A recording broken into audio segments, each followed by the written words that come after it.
नाज़रीन, आवाज़ न्यूज़ में भलीकार आऊं आहियां बिशारत सुमरो। रंदासीं हेडलाइंस।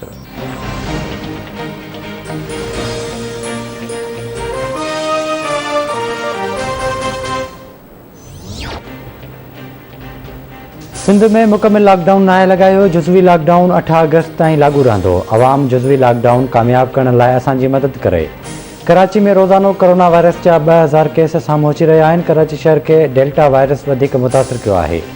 डेल्टा वायरस खे न रोकियो त हालतूं वधीक ख़राब थी वेंदियूं। सिंध जे वॾे वज़ीर सैयद मुराद अली शाह जी कोरोना टास्क जे इजलास खां पोइ प्रेस कॉन्फ्रेंस चई ख़ानगी अस्पतालुनि में डेल्टा वायरस जा 40 केस ज़ाहिर थिया आहिनि।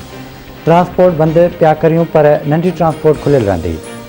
पेट्रोल पंप्स, मेडिकल स्टोर्स ऐं यूटिलिटीज़ कंपनियूं बि बंदि रहंदियूं।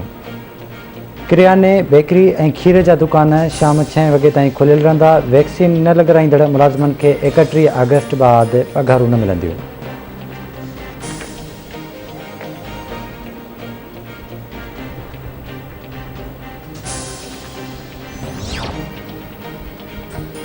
वफ़ाक़ तरफ़ां कोरोना जी पखेड़ खे रोकण लाइ सिंध सरकार जी हर मुमकिन मदद करण जो फ़ैसिलो। कराची में कोरोना वायरस जी पखेड़ रोकण लाइ NCOC जो अहम इजलास।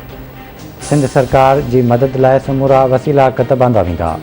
SOPs ते अमल करण लाइ क़ानून लागू कंदड़ इदारनि जा अहलकार मुक़ररु कया वेंदा। इजलास में फ़ैसिलो।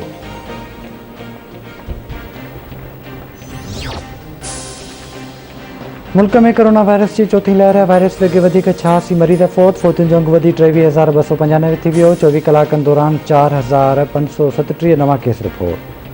मजमूई केसिस जो अंग 10,24,861 थी वियो। हेल ताईं 9,38,843 मरीज़ सिहतयाब थी चुका।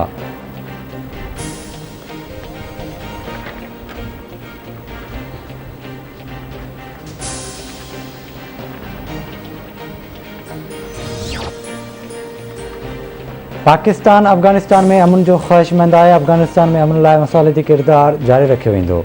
वफ़ाक़ी वज़ीर फवाद चौधरी जो तक़रीब खे ख़िताब चवे थो पाकिस्तान ख़िते में इक़्तिसादी राब्तनि खे हथी ॾियणु चाहे थो। अफ़गानिस्तान बाबति पाकिस्तान जी पॉलिसी वाज़े आहे।